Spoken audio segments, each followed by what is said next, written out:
tapi bisa gigit tanggal gitu. Lelah gitu. Tapi tetap semangat. Ini untuk ketemu sama baby girl aku.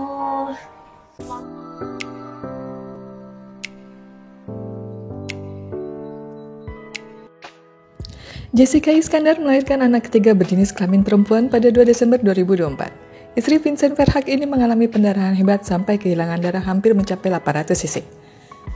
Pendarahan dialami Jedar baru diketahui sekitar 15 menit pasca melahirkan. Pada saat pendarahan terjadi, dokter bergerak cepat untuk menangani pendarahan Jessica Iskandar.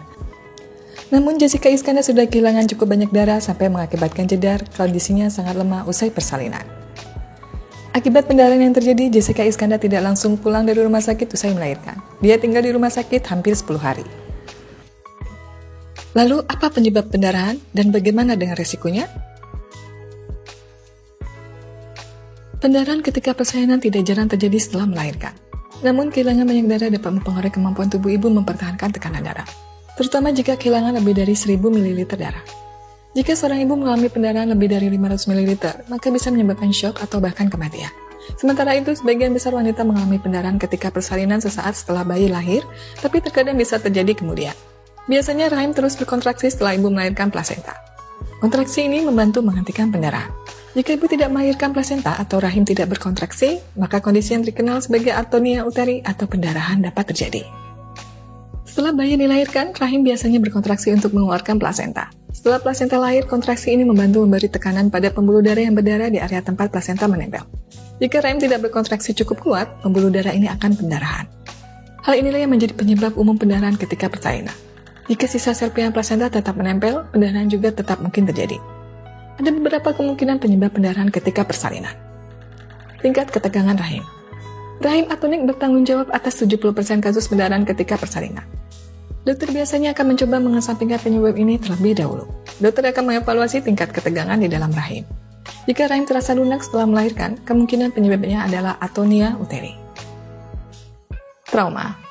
Pada 20% kasus pendarahan ketika persalinan disebabkan oleh kerusakan atau trauma pada rahim. Hal ini bisa termasuk luka atau hematoma yang merupakan kumpulan darah.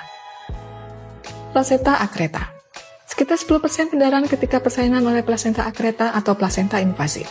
Pada kondisi ini, plasenta terlalu dalam atau menempel pada rahim. Jika ibu tidak melahirkan plasenta dalam waktu yang diharapkan setelah melahirkan, kemungkinan diperlukan pembedahan untuk mengeluarkannya. Trombin. Gangguan pembekuan darah dapat menyebabkan pendarahan. Trombin adalah protein pembekuan darah dalam tubuh. Kondisi yang menyebabkan kekurangan trombin sebenarnya jarang terjadi, bahkan kurang dari 1% kehamilan. Contoh kondisi terkait trombin termasuk penyakit von Willebrand, hemofilia, dan purpura trombositopenia idiopatik. Dokter dapat mendiagnosis gangguan ini melalui tes darah seperti jumlah trombosit, tingkat fibrinogen, waktu tromboplastin parsial, dan waktu protrombin. Ada pula beberapa faktor risiko lainnya yang dapat menyebabkan pendarahan saat persalinan, yaitu persalinan yang dibantu seperti dengan forceps atau vakum, kelebihan cairan tubuh, episiotomi, ukuran bayi besar, bayi dengan makrosomia janin, riwayat pendarahan postpartum, ibu sudah melewati banyak persalinan. Bagaimana cara mencegah pendarahan saat melahirkan? Pendarahan setelah melahirkan sebenarnya sudah dapat diketahui sejak awal kehamilan sehingga bisa dilakukan upaya pencegahan.